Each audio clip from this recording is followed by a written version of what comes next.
Hi, I'm Rob Stapleford, and I'm president of the Canadian Institute of Actuaries for 2015 and 16. Jacques Tremblay, my predecessor, launched a popular series of video updates for members, and while I may not be doing them each month, videos can be a great communications vehicle for the Institute, and I'm committed to using videos as part of my ongoing communications with you.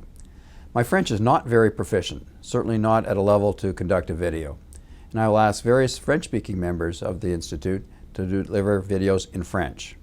Our Executive Director, Michel Simard, will deliver this video en français. I'd like to start by reminding members that our 50th anniversary year continues, and we still have some surprises left to deliver, so stay tuned. The board will begin work in September to review our strategic plan for 2016 through 18. And I want to highlight the work that has been recently performed on your behalf by the CIA in public policy. We have been increasingly engaged in submissions to governments and other organizations. For example, in 2005, the CIA made 5 submissions. For the last 3 years, that number has been more than 20, and we're well on our way to eclipsing that this year. Following are 2 great examples of the impact of this work. Last year, Finance Canada had a consultation on target benefit plans. We participated in the process with an in-person meeting and a submission based upon the work that was being done by our task force on target benefit plans, led by Barbara Saunders.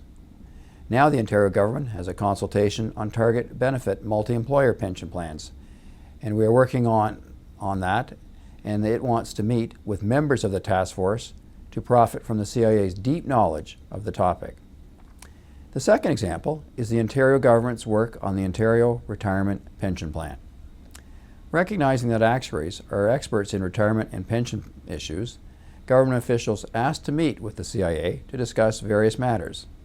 I was a member of a CIA team that included Ian Edelist and Jason Very and Manuel Montero, along with Elliot Hughes, the CIA's Manager of Government Relations, that has met with government officials 3 times to discuss various issues such as design, risk management, administration, communications, and comparable plan for opting out purposes. Keeping up with the increasing number of consultations that governments were conducting, the CIA created the Committee on Public Positions, or PPC, and we revamped our policy on the approval of public positions to accommodate the PPC. This committee has 18 members with representation from all practice areas, several past presidents, and leaders of the profession. It reports to the Member Services Council and is very capably led by CIA past President Mike Hale. It's had a very busy portfolio since late last year. A moment ago, I mentioned Elliot Hughes. Elliot was hired as Manager Government Relations and Communications. Aside from the increasing workload in government relations, Elliot is responsible for an impression audit that is currently in the field.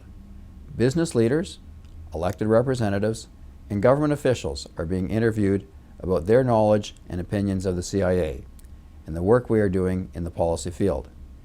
This foundational work will guide us in designing a plan for government relations that will take the profession into the future.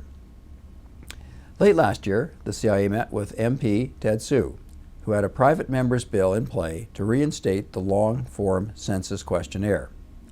At the end of our meeting, he strongly suggested that with an election on the horizon, parties were working on their platforms, and if actuaries wanted to present some ideas, the parties would be open to hearing them.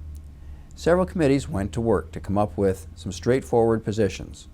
We drafted one for health and another for pensions, both of which were presented to the main political parties.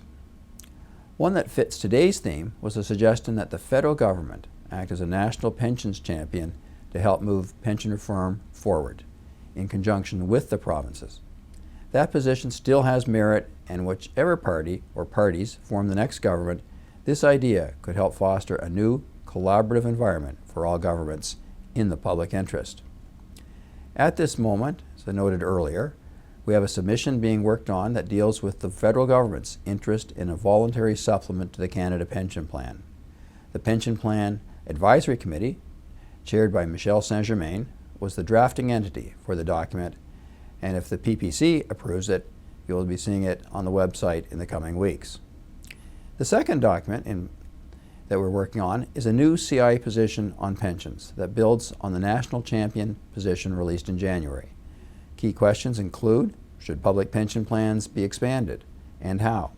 And secondly, how can the effectiveness of the private sector pension system be improved?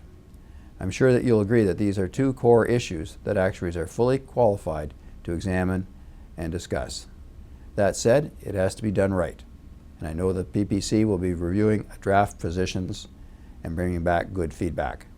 Given the high and often varied positions of actuaries on pensions, we asked for additional feedback on the draft from pension experts who had volunteered for the Institute's member listening group, which was established a few years ago to seek input on specific situations in a timely manner.